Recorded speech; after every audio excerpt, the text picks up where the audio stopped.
Are the Mavericks the most difficult team to predict this upcoming season? Plus, Jason Gallagher of Mind the Game joins the show. All coming up next on the DLLS Mavs podcast.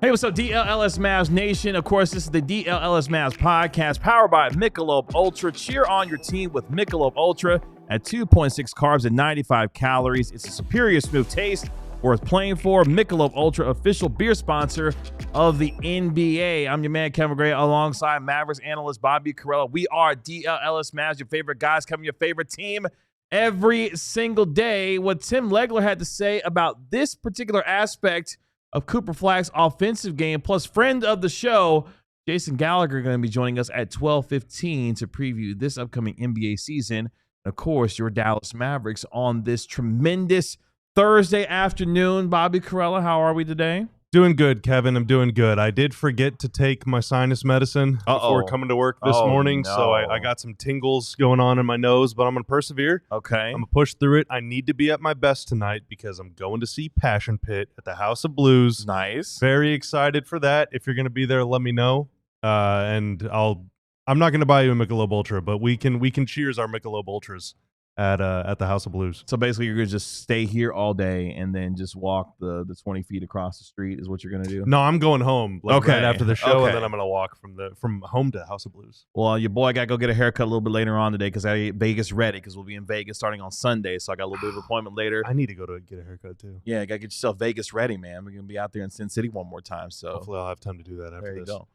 Plus, my daughter's got her first third grade musical tonight. Oh, so nice. Daddy's got to look a little, cleaned up for. What are they performing? They're performing at her school. What are they? It's a play about kindness. Oh, that's Yeah. wholesome. Yeah, so be a good person. That's Just really be a good nice. person in general.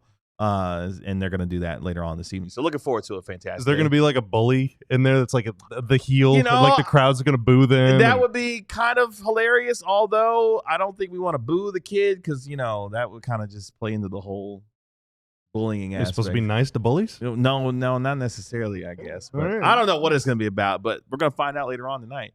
That's for damn sure. Got to teach these kids to be alphas. Well, guess what? We got an alpha on this team, and his name is Cooper Flagg. We're going to get into him here in just a moment. Pause.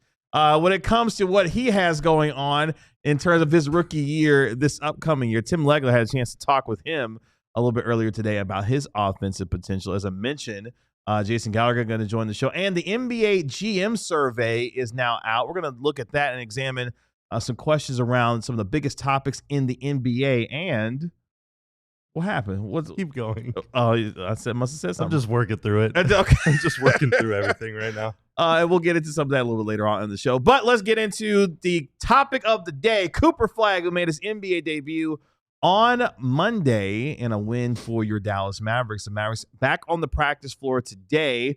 We'll recap what happened with them in practice today, tomorrow, ahead of Fan Jam at the American Airlines Center. And then they've got their second preseason game on Saturday evening when they host LaMelo Ball and the Charlotte Hornets at the AAC tip-off at 7:30 p.m. Our pregame show will begin at 6:45 p.m. But one of the things the Mavericks are hoping for is not only Cooper Flagg on the defensive end, what he looks like, but offensively, what he could look like this season as well. I asked Tim Legler, of course, of the ALLCITY Network here and co-host of the All NBA podcast, what more could we learn about Cooper Flagg this upcoming season, especially when it comes to him on the offensive side of the ball? Here's what Tim Legler had to say.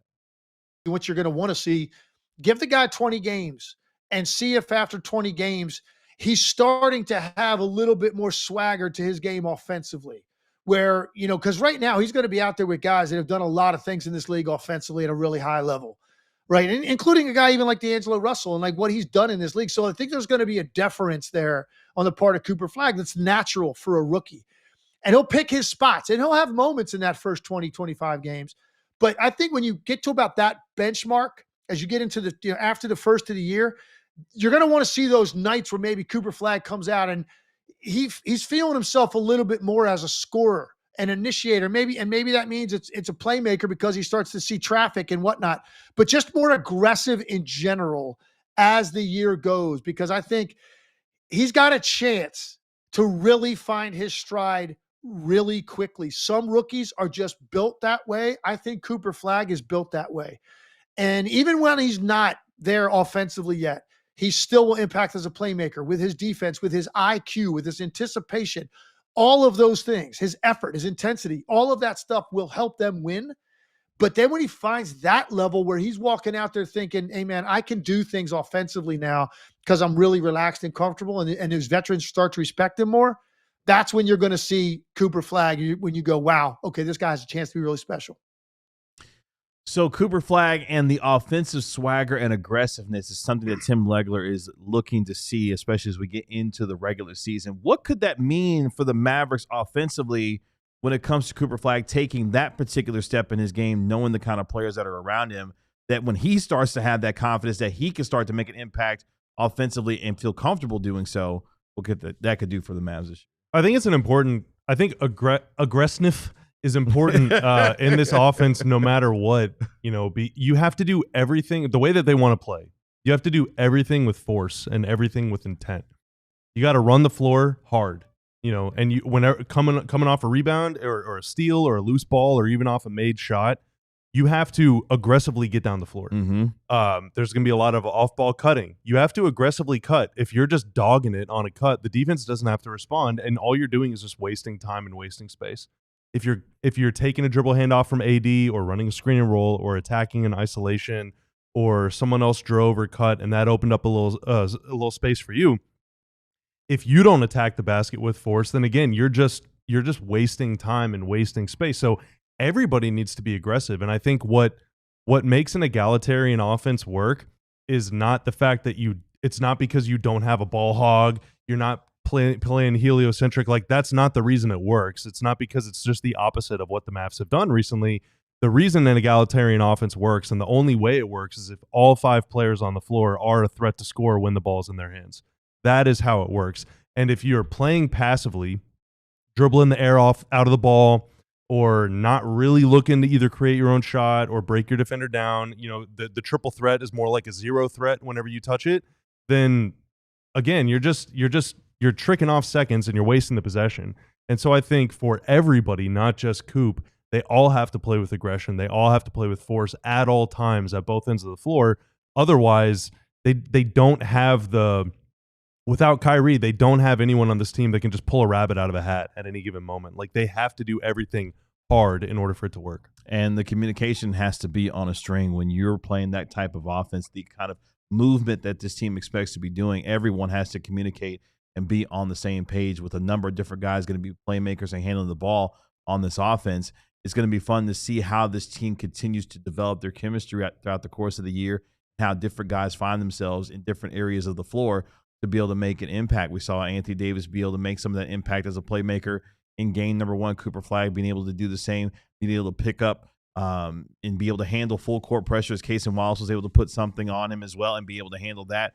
D'Angelo Russell going to be a big part of that. So there's going to be a lot of guys with their ball in the hands. What do you anticipate in terms of how that's going to look from a communication standpoint with that many different guys handling the ball?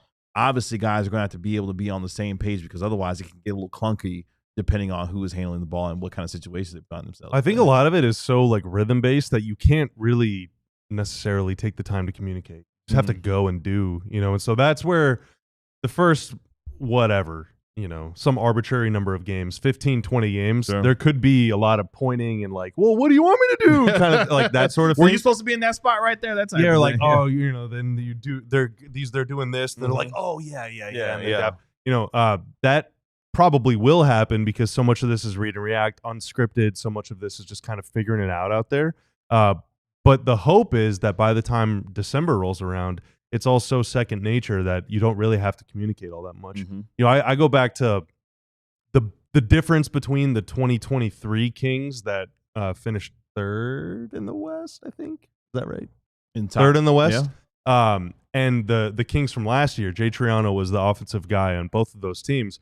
That 23 Kings team, when I was watching all their stuff, man, I watched like 3 hours of Kings possessions. No pointing, no talking, no wasting time. They were just moving, dude. Last season's Kings team, a lot of pounding the rock, a lot of just like kind of standing around like, I don't know, what do you want me to do? And that team stunk, you know. But Levine joined mid-season, and everyone was kind of like, all right, well, you know, how's this actually work? DeRozan is kind of new there and all that stuff. So they were much more well-oiled before, and I think that's what the Mavs are striving to be this year. So you shouldn't have to communicate. Save your talking for defense. For sure, and they're going to be doing a lot of that on the defensive end as well. I'm excited to watch this offense continue to evolve throughout the course of the year. Cooper Flagg going to be a big part of that. The amount of versatility that he has already shown, even in just a small sample size of preseason game number 1, as we spin it forward to preseason game number 2, he played 14 minutes in that first half against the Thunder. I do wonder how much more he'll continue to play as the preseason goes on. Of course, we'll have our coverage starting in Las Vegas on Monday as the Mavericks play the Utah Jazz, and then they will play the Los Angeles Lakers in their preseason finale on Wednesday. And then a week after that, they're going to be on the floor playing regular season basketball against the San Antonio Spurs. So as training camp continues to move forward here, we're going to continue to find out more and more about this team, particularly on the offensive end. But I'm excited that Cooper Flagg was able to alleviate some of the concern for folks who were wondering what he could look like, even in a small sample size against the Oklahoma City Thunder, and how that confidence continues to grow and build. He talked about it the other night. There's a playing with two bigs really for the first time and getting comfortable in the system that they're running. If he looked as good and as comfortable as he did in his first outing as a Dallas Maverick, it could be scary hours for when it comes to the rest of the preseason and into the regular season about how much more he will feel good about the game that he's going to play alongside some really talented players that hopefully will make the game easier for him. As much as he makes the game easy for his teammates, hopefully the same will be happening for him vice versa because of what Anthony Davis and others are going to be doing for him on the floor there. So you'll be able to see our full conversation with Tim Legler a little bit later on today. So make sure you're locked into DLLS Sports, and you can see our full conversation with our ALLCITY Network teammate and ESPN analyst, Tim Legler, here on DLLS Mavs. Let's take our first break here on our show today. When we come back, Emmy-winning director of Mind the Game, Jason Gallagher, friend of the podcast, and join us to preview this upcoming year and his thoughts on Cooper Flagg's debut and the Mavericks as a whole going into the year. All that and more coming up next. But it's game time here on the DLLS Mavs podcast. If you love going to basketball games, football games, whether it's college or the NFL, Game Time is the place to get your tickets. With Game Time, you're able to get the best seats in the house. You got panoramic seat views. You can pick out exactly where you want to sit. You don't have to be surprised by any hidden fees when you get to check out as well. They've got fantastic protection when it comes to the lowest price guarantee, or Game Time will credit you 110% of the difference. They've got your purchase covered with the most flexible customer service policy in the ticketing industry today, so you don't have to worry about it. You can pick out your perfect seat. You won't be surprised by anything when you get to check out. You get to enjoy the favorite football game of your favorite team that you know and love. So make sure you take the guesswork out of buying your NFL tickets with Game Time. Download the Game Time app, create an account, and use code DLLS for $20 off your first purchase. Remember, terms apply. Create an account and use code DLLS for $20 off. Tap, ticket, go. Download the Game Time app today. I am pretty lucky in that I'm not a very stinky boy, but I'm pretty unlucky in that one thing I'm going to do is sweat on you. I got sweaty pits, and that's where Mando deodorant plus sweat control comes in. Hey, for all my stinky fellas, it's getting a little cooler outside, but you're still sweating whether you know it or not. 100% of study participants experience all-day odor protection, and after just 12 hours, underarm sweat right here was reduced by 92%. Oh, wow. That's this stuff works, and it lasts all day. It's going to take you through work, all the way through your date at night or hanging out with your friends. You don't want to stink. You don't want to scare people off. with sweaty pit stains after doing a live show in the 95-degree podcast studio without ventilation that I love so much. As a special offer for listeners, new customers get 20% off site-wide with our exclusive code, shopmando.com. Use code DLLS for 20% off site-wide and free shipping again at shopmando.com. Please support our show and tell them we sent you. Mando's got you covered with deodorant plus sweat control. Say goodbye to sweat stains and hello to long-lasting freshness. Shout out to all of our folks in the chat. I see you, Sarah. I see you, Patrick. Also, Galka Jim Ben in there as well. Ronald as well hanging out with us here on the show today. Momentarily, we will have Jason Gallagher of Mind the Game joining us here on our show today. The rumors are true. I am a pit sweater, certified. I'm stamped. You got the official stamp? Is that what you're saying? Okay. I'm wearing dark shirt right now, otherwise I'd show you. By the way, speaking of your shirt, shout out to the Dallas Stars. Hockey is back, and your Dallas Stars are back as well. Yes. You can show off the shirt? Yeah. The sound do otters make? Are they like kind of? I was wondering if you're going to actually go through with that. And you actually made the sound. Or are they like a whimpery, kind of like a meow sort of animal? Well, let's hope they're not whimpering around this season because they got a lot of expectations. Shout out to our DLLS Stars crew. Best Stars podcast in the game as the Stars back on the ice. So hopefully the Stars have a fantastic year. Top 2 and they ain't 2. That's right. They ain't 2. That's for damn sure. Let's welcome in friend of the show. He's an Emmy-winning director, of course.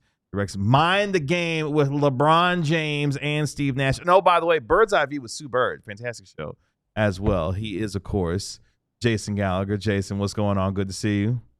Gentlemen, it's always a pleasure to see your faces. How are you, man? I'm great, man. I'm great. Just hard at work, getting ready for this upcoming NBA season as the WNBA sort of winds down. So one dies down, one picks up, no breaks. Dude, ending with a freaking bang, though. Yeah, no, Asia Wilson has been God. unbelievable in this second half and postseason for the Aces. They're just one win away from winning the WNBA Finals after a thrilling Game 3 win last night in Phoenix. So fantastic WC. Hopefully we'll get more basketball sooner than later. The whole work stoppage thing looming over the league. How was the summer? Are we ready for a brand new NBA season? How are we feeling? I'm ready. I'm ready to watch a lot of the Western Conference and very, very little of the Eastern Conference. No, I'm super excited. I think that, it's fun to have like a clear sort of favorite. I find that to be a fun thing when that happens in the NBA. And then I think it's fun when there's, a whole host of challengers. So this is going to be great. And, of course, the Oklahoma City Thunder sitting at the top of the West as the reigning NBA champs, the Dallas Mavericks looking to get themselves back into the postseason. When you look at what the Mavericks did objectively over the summer, obviously the unexpected turn of events in getting Cooper Flagg with the number 1 overall picked or expected, depending on who you talk to. The idea is that this team should be pretty good this year. Where do you stand when it comes to the Mavericks and where they fit in the West this year? I think this is the team with the highest variance of possibility. I saw the little thumbnail that got tweeted out. I think it said Mystery Mavs. I mean, that's how it feels a little bit. Like you could tell me that in the spring they were a full-blown contender. You could also tell me they're a play-in team. Like this could go any sort of way. I'm much more optimistic about them than probably other people in terms of their ceiling. But that's just the pure belief in Cooper Flagg. And I think if there was ever a system to make D'Lo like the best version of himself, this is the one. So I'm optimistic. I think that they're going to be pretty good. I don't know. I love that. I mean, I think it's a preseason game, so let's calm down. But I think that it's good to see kids sort of lean into the strengths of the Mavs, like lean fully in. So yeah, I'm optimistic. Oh, that's Jason.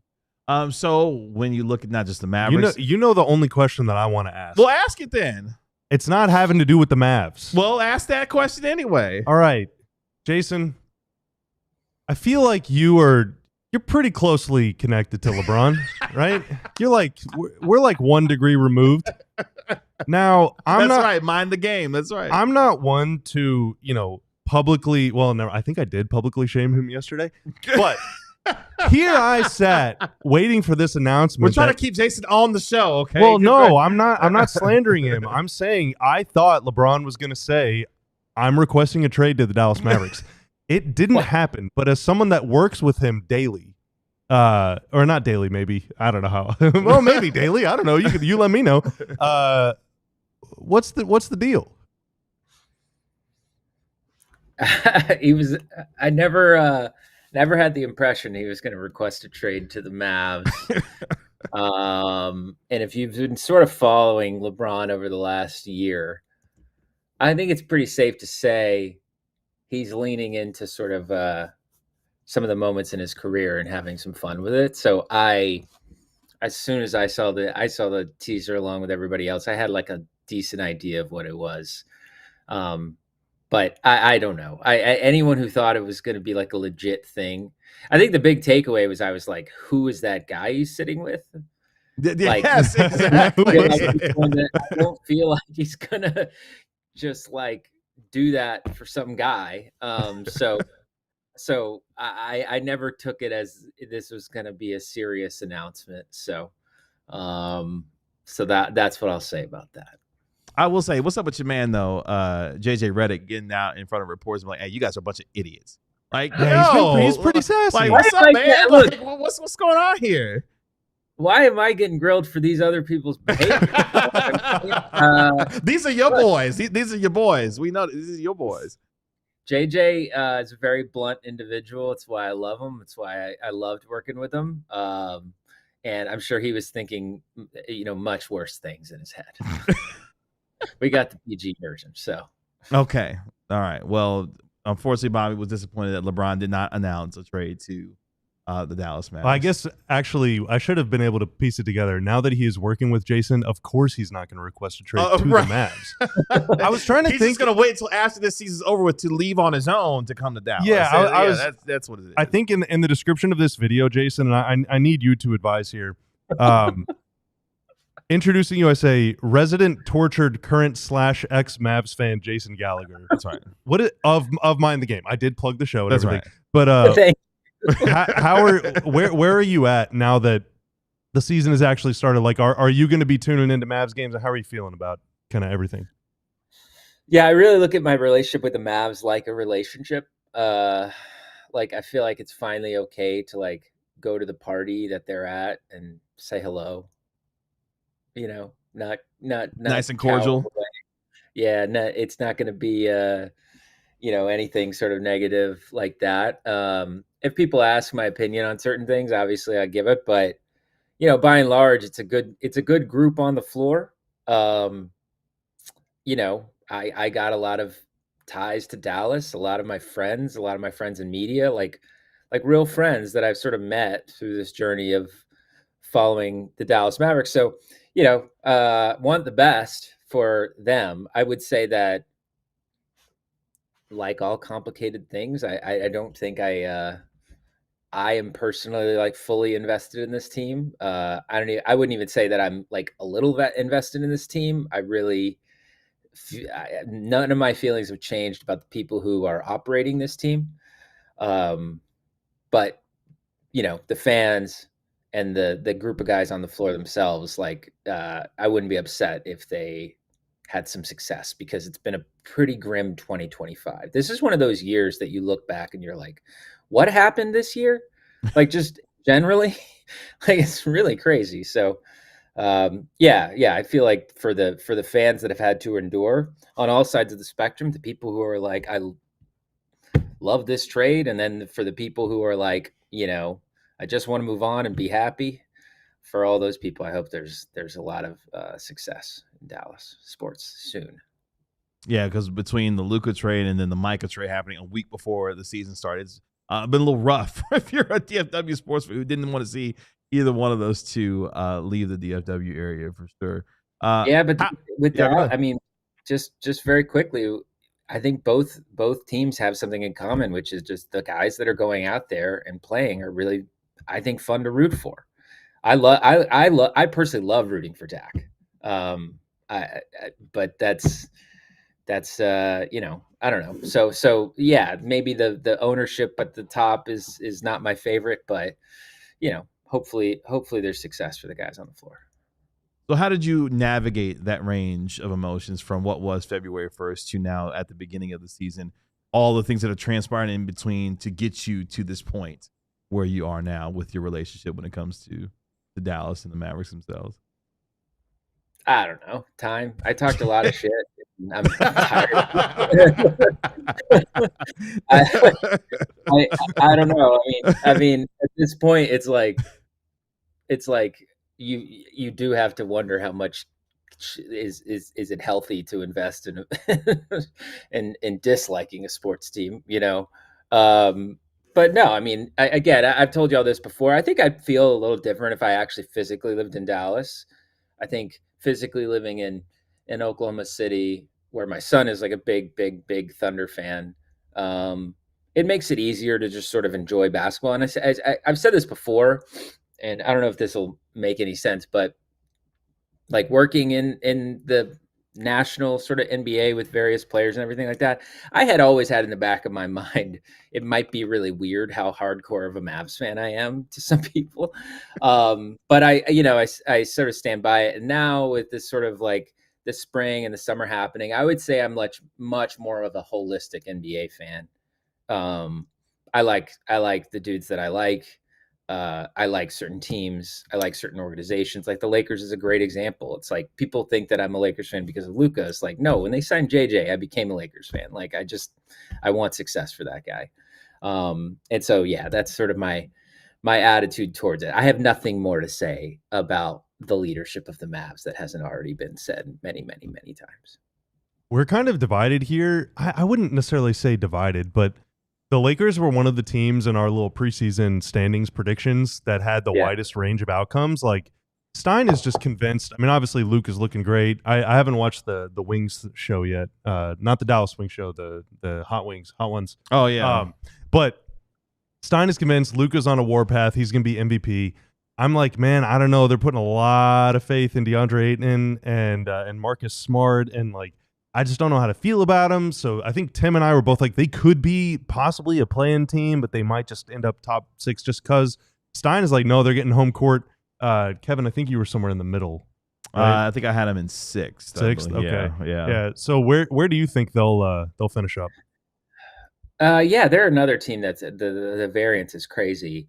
I would say I'm definitely more on the Kevin side of things, where I think that like flirting with play-in, but could see them not eventually getting play-in. And the only reason why I say that is because I do think, it seems like the idea for LeBron is to make sure he's healthy in the playoffs, which means that there are going to be some times in the regular season where you're not at full strength, like knowingly going in, that's a possibility. And then it's just a long season, and I find that rosters to still be kind of wonky. They had some holes, and I don't know if they filled them totally. I mean, I've actually found like that Dallas and the Lakers had like a lot in common in the sense that there was like a couple of extremely glaring holes, and they just kind of plugged them with the best things they could find. Like I think DeAndre Ayton was the best thing on the market at the time, and so they had to do it, much like the Mavs with D'Angelo Russell. I think that the Mavs actually have like a lot more infrastructure in place that allows him to sort of like have those mistakes. I don't think the Lakers can afford for DeAndre Ayton to not be pretty good. So I think that that's what worries me a little bit about them. But as we probably know better than anyone, that when it comes to the playoffs, I don't think there's a single individual player who's more of a variable than Luka. We've seen it. He's exceeded expectations for multiple playoff series. And so that's the part that makes me say, like, regular season, I'm more with Kevin. But on that front, I could see the Lakers going, if they're healthy, I could see them going pretty far in the playoffs, just simply because I think Luka is that impactful of a player. And I like, until he proves me otherwise, that's where I stand on that. It's like, something that became like an outlier may have become the norm for me. He's just one of those really impactful playoff performers. The Lakers are also an if healthy team. They're an if healthy team for sure. I mean, yeah, our mascot this year, Jason, is just if healthy, healthy, if healthy. Can they be healthy? That's right. Yeah, the Lakers are absolutely that. So I mean, I think that I really still believe in Luka as obviously a focal point for a championship team. Like, I believe he's capable of that. Despite what I've seen some tweets recently that have been like, there's no way he could have led the Mavericks, and I'm like, that's silly. But so yeah, I don't know. They just got to get to the playoffs, and then I think like they're one of those teams that like all bets are off. Let's see what happens. I mean, they're Luka's that good. So before we let you go, what can we expect from a brand new season of Mind the Game this upcoming year? Dude, and of like 27 different hosts on Young Man in the Three. Nash is going to be real busy between Amazon, hosting this show, advisor with the Suns. He's going to be a busy man. Is Coop going to be hosting an episode? I would love that. I mean, the player that we've had on that we've had discussions about coming on more often was Lively. He came on last season, then got injured, so that's why we didn't see more of him. But yeah, with Mind the Game, I think we're, I could get you into the sort of behind the scenes, but we're just, I'm trying to like provide a little bit more structure within the conversation. I think Nash is getting like way, way, way more comfortable. I mean, the growth that he sort of showed as a media person over the last like 4 months has been incredible. Just like, I know Stein knows this, but just like an unbelievable human being. like I love him to death now. And then hopefully a lot, a few more guests that are pretty exciting. I'm very excited about nothing's locked, but a lot of potential yeses, which is the downfall of my career. And then for Young Man in the Three, we actually have like a really fun, exciting announcement coming in the next 2 weeks that I can't reveal just yet. But yeah, some fun stuff coming up. And then obviously, for the people out there, pay attention to Bird's Eye View in the next week. We've got some pretty great stuff as the W season winds down. And that's it. I think that's it. Oh, I've got one more thing to plug. Well, I can't officially plug it. Shoot. Anyways, I have a documentary that's coming out in December, and it's very focused around something that happened in Dallas. Sports. Okay. Yeah. All right. Be on Amazon. So yeah. It's gonna be on Amazon. Let's go. Dude, congratulations. That's awesome, man. Some of our friends are in it. Maybe possibly one of your co-hosts, Mr. Tim Cato. He's in it. Wow. Okay. When will the thing be announced? Yeah.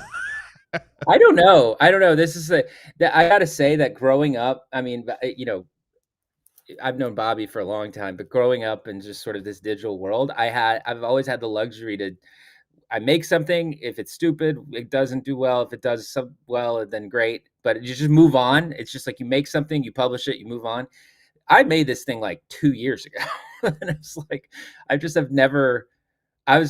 this was very clarifying that I don't actually like love this because the amount of like stock and weight you put onto a project like this becomes unhealthy.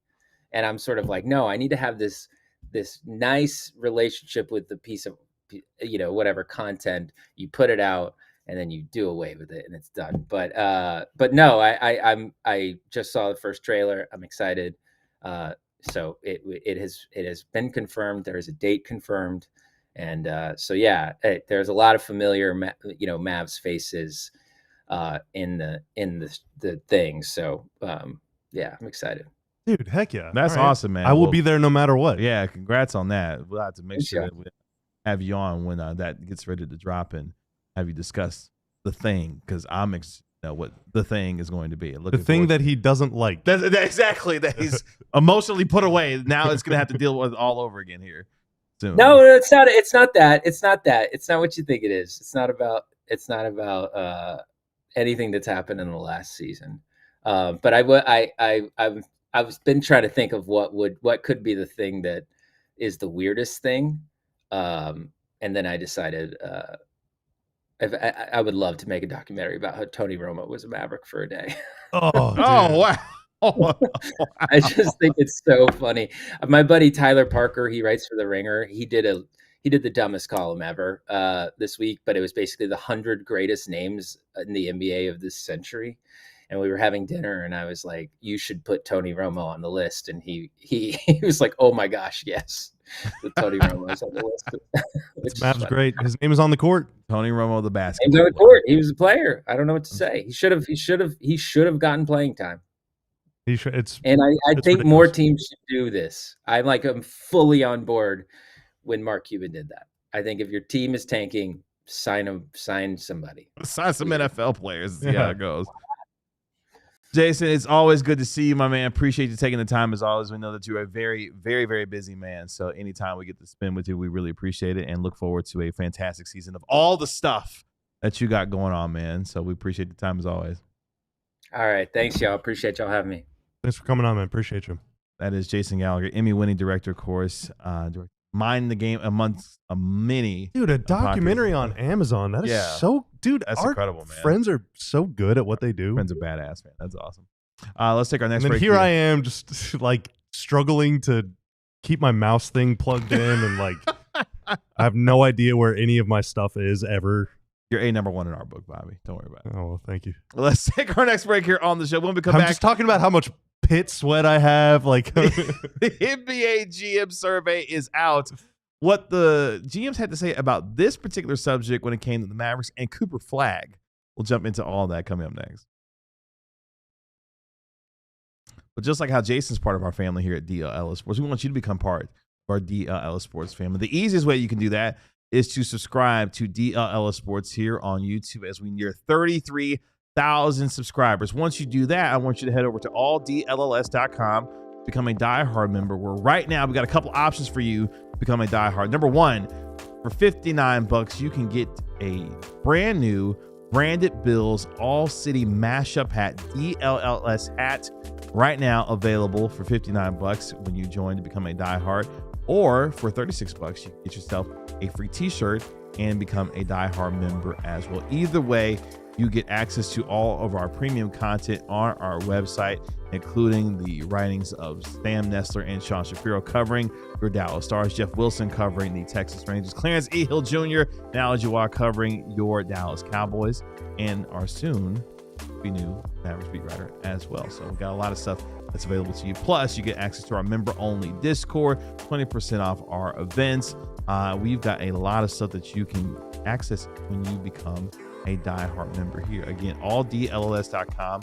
Click that diehard tab for $59. You can become part with the BBDLLS hat. That's it.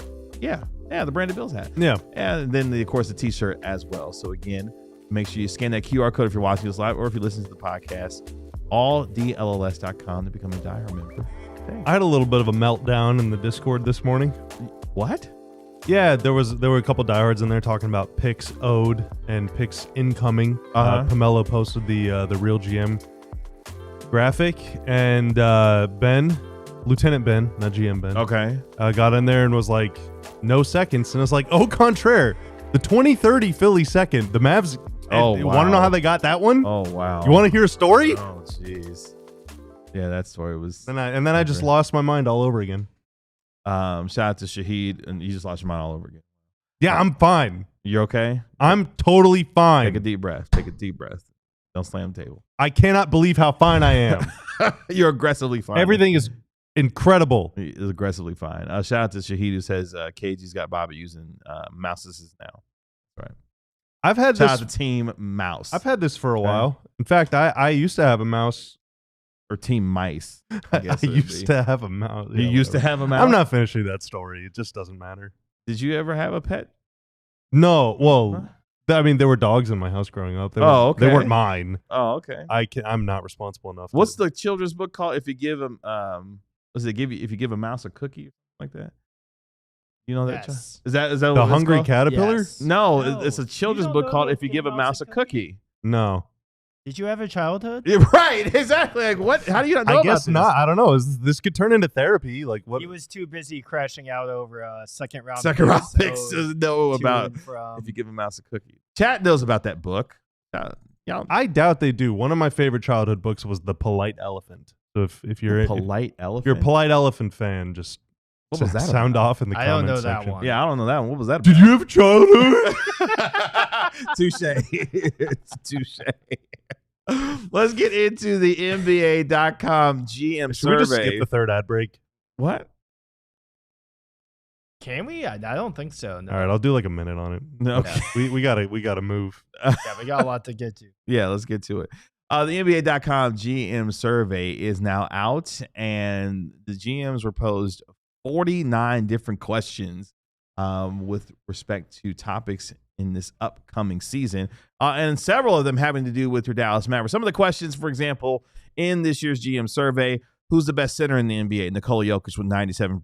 Giannis Antetokounmpo is the best power forward in the NBA, getting 93% of the vote. Who's the best small forward in the NBA? Luka Doncic got 40%. He also got the second most votes for being the best point guard in the NBA. He also got 7% for being the best shooting guard in the NBA.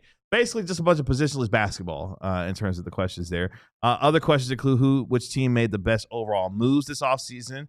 The Atlanta Hawks got 53% of that vote there. So it just gives you an idea of just some of the topics that were broached in this year's NBA GM survey. But we'll start with this one when it comes to your Dallas Mavericks. There's a couple that pertain to the number one overall pick, Cooper Flagg of your Dallas Mavericks, who will win the 25-26 Rookie of the Year. Overwhelmingly, Cooper Flagg, the number one pick to win the NBA's Rookie of the Year. In fact, Bobby, he got 97% of the votes. The only other player to receive any percentage of votes was VJ Edgecombe of the Philadelphia 76ers, who got 3% of the vote. Oh, so one vote, right? Yeah. I was gonna say how many people? Yeah, there you go. By the way, You can't vote for your own guys, right? I would imagine not. Oh, so that vote is probably Nico then, or whoever the Mavs representative was I would. in that poll. That sounds like an educated guess. Yeah. Or maybe Nico did vote for his own guy. By the way, speaking of rookies, did you see Ace Bailey last night? 26 points. Was really good against Houston Rockets. Playing a lot of starters last night. The next question when it comes to rookies this year, which rookie will be the best player in 5 years? Overwhelmingly, again, Cooper Flagg received 93% of the vote. Other players receiving votes, VJ Edgecombe of Philadelphia and Dylan Harper of the San Antonio Spurs. But clearly the NBA believes that Cooper Flagg is going to be by far the best rookie now and in the future 5 years from now. It's to no surprise, I'm at. Yeah, and generally, I mean that kind of would underscore the notion that he is like one of those. Yeah, he's one of those. He's dudes. one of them. Yeah. If I had to guess, there have been some pretty loud misses in the GM survey over the years. Going back to Luka's rookie year, DeAndre Ayton was getting a lot of those votes, and I think Bagley was as well. Luka got clearly not as many as he should in retrospect, but yeah. So, but whenever it's borderline unanimous like that, he's one of those guys. On the rookie that will be the best player in 5 years. 5 years ago, that answer was James Wiseman, who got the most amount of votes. Okay. And we know how that's turned out. That is actually really surprising. I didn't see it at the time, but yeah. I'm just a guy. Last year, Reed Shepard got the most votes, 43% of the Don't votes. talk to me about that guy. I figured I would mention Reed Shepard just to see how you would react. Best international player right now, Nikola Jokic got 93% of the vote. He got 87% of the vote last year. Some of the other questions that I thought were pretty interesting. Check this out. Which is the best defensive team in the NBA this year? The NBA GMs voted. They got 83% going to the Oklahoma City Thunder. Okay, that would have been my guess. Yeah, 7% tied for second. Minnesota and Orlando. Houston got Minnesota. Yeah. Wow. Okay. And Houston got 3%, coming in fourth. The Dallas Mavericks not included as one of the teams that is the best defensive team in the league. Does that surprise you coming from the NBA GM? Sir? I guess kind of. I mean, if it was like rank your top 5, I bet a lot of people would have had them 5th, but the vote is for who's the best. Mm-hmm. So it doesn't surprise me because I think even the best possible outcome for the Mavs defense is they're still not as good as the Thunder because the Thunder are just so much better than everybody else. Yeah. We'll get to more of these on the other side of the break, including who the best coach is in the league, which coach makes the best in-game adjustments, and this one when it comes to your Dallas Mavericks up here. All that and more coming up. We're going to speed run all the promos, all right? Number 1, get you your Paige Becker's inspired roadie shirt, all right? It is I'll capture that shirt too. That's right. But get that Paige Becker's inspired roadie shirt. Who's going to be the next coach of the Dallas Wings? We have no idea. Who's going to be on the Wings next season? We have no idea. Will there be a next season? We have no idea. But if there's not, that just means that Paige is Rookie of the Year for even longer, giving the shirt way more shelf life, so go get one now. If you're a diehard, you save 20%. Also, the newsletter that we do is free. Okay? It is free. It costs you $0.00. All you have to do is go to alldlls.com, scroll down to the bottom, give us your email address, and then Ali Jawad, who's on the Cowboys beat and on the DLS Cowboy Show, will give you news fresh and straight to your inbox Monday through Friday at or around 8:30 in the morning. All right? It is a lovely little thing, great way to start your day, whether you're just getting out of bed, whether you're already at work, looking forward to getting home so that you can watch more sports. It is a great way to pass some time. It is lovely. I love it. That shirt is great. I love it. I love this Otter shirt. Star Show is bad. Well, it never went anywhere. They've been doing 5 days a week for a really long time now. Right. But the post-game shows are back in full force. Fire post-game shows. That is probably, and I am biased because I'm on this show, but I think the Stars post-game show might be my favorite thing that happened in the whole ALLCITY network. They are fantastic. It is so good. Yeah. Luds is off the chain. Off the chain. It's so good. So anyway, do all of those things and more.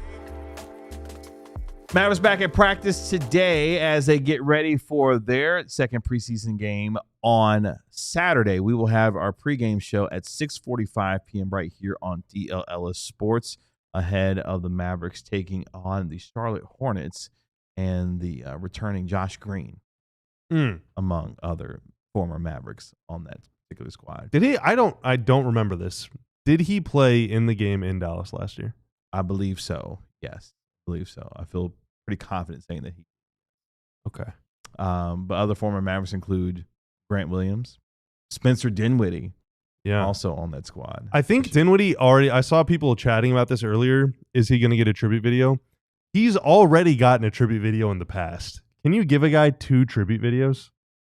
They gave Dinwiddie a tribute video? Yeah, didn't they? When they traded him to what's it called? Where is Brooklyn? They didn't come back. They came back the next year. I'm pretty sure they did. I don't remember. I mean, he was here for a year or so. Okay. Conference Finals run, 30 points in a road game 7, most ever off the bench in a game 7. Yeah, I guess so. There you go. Let's continue to finish up with the NBA GM survey as curated by NBA.com with some of the questions surrounding the biggest topics in the league today. And let's go to some of the team ones. You can check out the full 49 list on NBA.com if you're so inclined to. Which team is the most fun to watch this upcoming season? Who do you think the GMs picked? Most fun to watch? I don't think GMs are going to say Denver. They did say Denver, actually. Really? Denver and Oklahoma City tied at number 1 at 27%. Wow. Okay, that's surprising. OKC is fun to watch? OKC plays, that's a fun style of defense to watch. Yeah. Defensively, they are kind of fun to watch, as much as I hate when they have the ball, you can go get your snack. How many times do we have to watch SGA bait the refs into calling a foul? Great opportunity for bathroom break. Yeah. There's a rhythm to it. I just love watching Anthony Edwards play because I just want to hear him say, "Hey, ref!" Every time he gets ready for a foul call. Indiana came in at number 3 with 20% as far as which team is the most fun to watch this year. Check this out. Best team with the best home court. Which team has the best home court advantage in the NBA? Denver came in at number 1. Surely that wins every year. Yeah. Denver and OKC. I would have thought maybe OKC, yeah. Yeah, Denver, OKC tied with number 1. The Knicks came in at number 3 with 7%. Which team will have the league's most efficient offense this season? Who do you think the GMs picked? Most efficient offense? Denver again? They came in at 3rd at 20%. Cleveland? Number 1, yeah. Cleveland came in number 1 at 40%. Of course, they got the reigning Defensive Player of the Year in Evan Mobley. Donovan Mitchell back there. It's Garland going to miss the start of the season with some injury, but a team that's favored to win the Eastern Conference. And here's the next one that is very interesting. Which team's level of success this season is the toughest to predict? Oh, this is the headline of the video. Yeah, that's right. This might be the latest in the show we've ever gotten to the headline in the video. It's good payoff. That's you gotta right. watch the whole. You gotta watch the whole show to find shebang, it out. baby. Then We know what we're doing. That's right. Wait till you see tomorrow's headline. We'll get to it on Saturday's postgame. That's right. There we go. So which team's level of success this season is the toughest to predict? I mean, the Mavs have to be in there. They are. Are they the number one team? They are they're tied for second among 1, 2, 3, 4, 5, 6, 7 teams. Okay, Indiana, Boston. Are they in there? Oh, Boston probably. The Clippers. Are they in there? The Clippers are one of the Grizzlies? teams. The Grizzlies are another one. Mhm. It wouldn't be the Blazers. Pelicans. The 'Cause, Pelicans are Zion. number Pelicans, one. that's a Yeah, good one. Pelicans are The Heat, the Bucks, the Bucks are not one of those teams. the Heat. Nope. So the teams tied for second with 7%. Pelicans, Grizzlies, Lakers, Clippers, Rockets, Warriors, and your Dallas Mavericks also come in at tie for second with 7%. The team's level of success this season, toughest to predict. Shout out to our PHLY folks. Sixers. The Yeah. Philadelphia 76ers, Yeah. because Who who even the knows? hell knows? I forget Paul If- George plays there. That's what I'm saying. If Embiid plays, if Paul George plays, obviously Tyrese Maxey is an all-star, great player. But yeah, Philadelphia, that is the wildest of wild cards in the NBA. So I would tend to agree with the GMs on this one, that Philadelphia is by far the most, toughest to predict when it comes to success this season. But Dallas comes in, tied for second there at 7%. Yeah, and I think they belong in second by themselves, honestly. Philly and Dallas, because those are the two most, if healthy, teams in the league. Yeah. If healthy, the Sixers have Embiid and Paul George, and then they got Edgecombe and Maxey and Jared McCain. They got a bunch of dudes. Like, those guys could win a lot of games in a very sorry conference. Like, they could easily get home court, even if only one of them misses time. Like, if whatever. For the Mavs, if healthy, they could be in the small circle. They could be. I've been waiting, But for I don't it. know if they'll ever be healthy. So that's just where. Other questions to finish up. They stand. That's where. That's where. Which team has the most promising young core in the NBA currently right now? Don't think too hard about this. It's Has not. to be Thunder. It's the Thunder. Okay. Yeah, Thunder. At what point do they not become young? Like, is Shea young? Well, Shea's what, 26 now? He's in like his 8th year or 9th year or something. No, he's not. Is it that long His already? rookie year was 2018.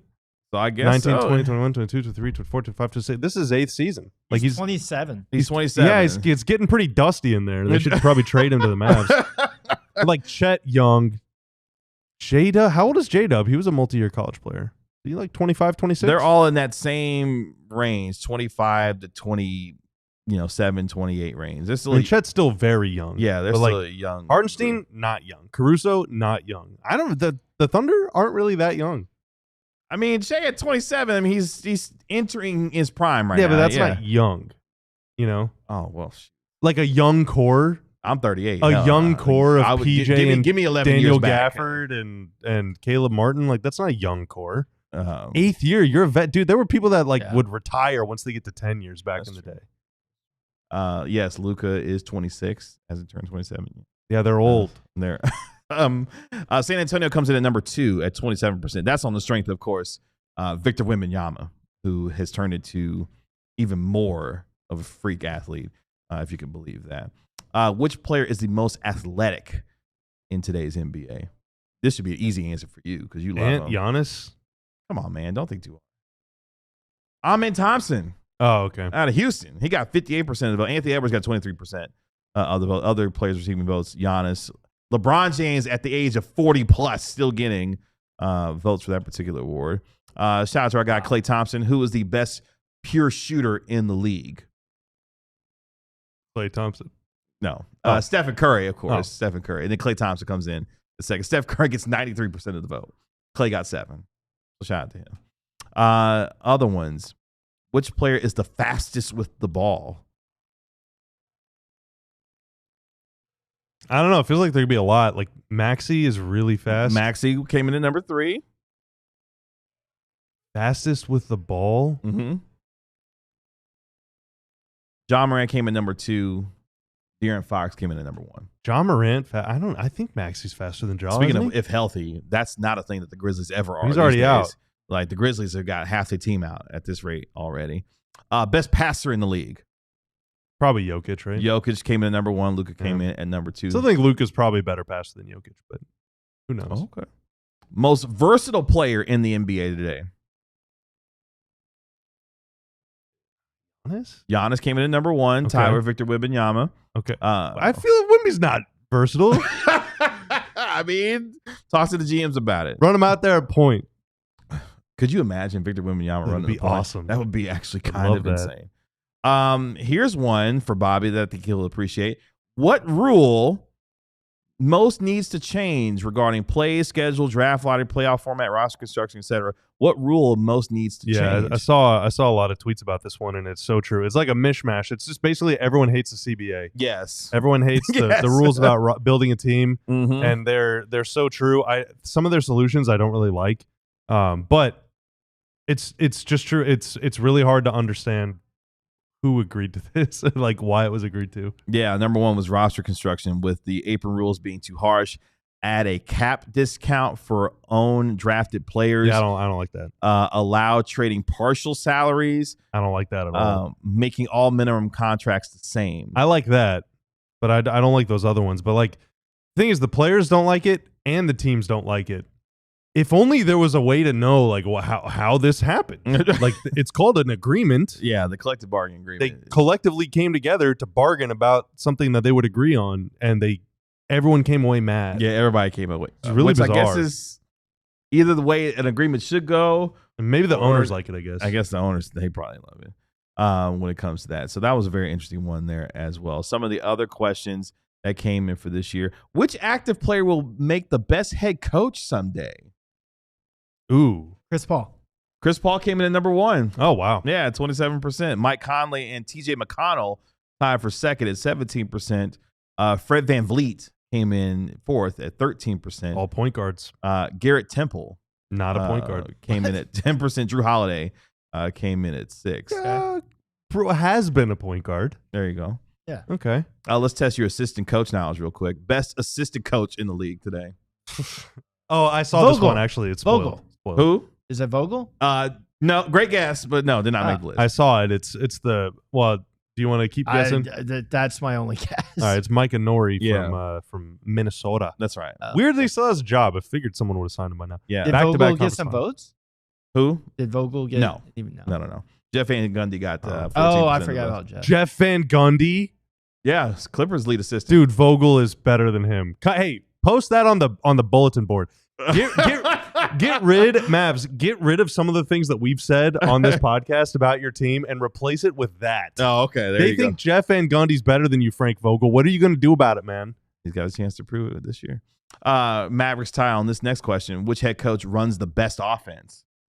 Head coach? Yeah, which head coach runs the best offense? Well, that's tough because like the Jokic offense is because they have Jokic, so Right. it can't be that guy. Rick Steve? Carlisle, number 1. Okay, yeah, all that right, With the Indiana yeah. Pacers comes in that's at number good. 1. And which head coach makes the actually? Let's just go with this one. Best head coach is the best manager and motivator of people. Not Kerr. Rick Carlisle. Steve Kerr Kerr. came in at tie for 3rd actually. Bolstra? Bolstra is at number 1. Okay. Number I 1. don't know. Can you really give him credit for motivating people after what Jimmy Butler just did all year? Well, I mean, Jimmy Butler's a special case, so you know. Yes, Shahid. Jeff Van Gundy is the lead assistant for the Los Angeles Clippers. Yes. By the way, best head coach in the league today, according to the NBA Jason GMs. Kidd. No. Eric Spoelstra got 52% of the votes. Mark Dagnall got 34%. Ty Lue got 7%. By the way, congratulations to Wow. Eric Spoelstra. He has been named reportedly the new head coach of Team USA, succeeding Steve Kerr. So when the Team USA men's basketball team gets ready for the Olympics in 2028 in Los Angeles, Eric Spoelstra will be the lead man, trying to lead USA to gold once again. So congratulations to Eric Spoelstra. That'll do it for today's episode of the DLLS Mavs podcast. We'll be back tomorrow at 12 p.m. Shout out to our girl Abby. She's at Mavs practice today. We'll recap what happened at Mavs practice on tomorrow's show ahead of the Fan Jam at the American Airlines Center, which will be at 7:30 tomorrow evening. So let us know if you're going to be going to the Fan Jam. We might be able to announce what's happening on our show tomorrow, too. Oh, okay. Well, there you go. The new edition. Let's go then. Unclear, honestly. I don't really know how this works. Well, you should. You're kind of the head of content. So you. I don't know. Okay. All right. Well, appreciate our guy Tanner making us look good and sound good as always. Thanks to Jason Gallagher for joining us on today's show as well. That is our Mavericks analyst, Bobby Curla. I'm your host, Kevin Gray. We are DLLS Mavs. We'll talk to you tomorrow at 12 p.m. right here on DLLS Sports. Y'all be good and enjoy the rest of your day. We'll talk to you later. Peace. We all silly like the mayor.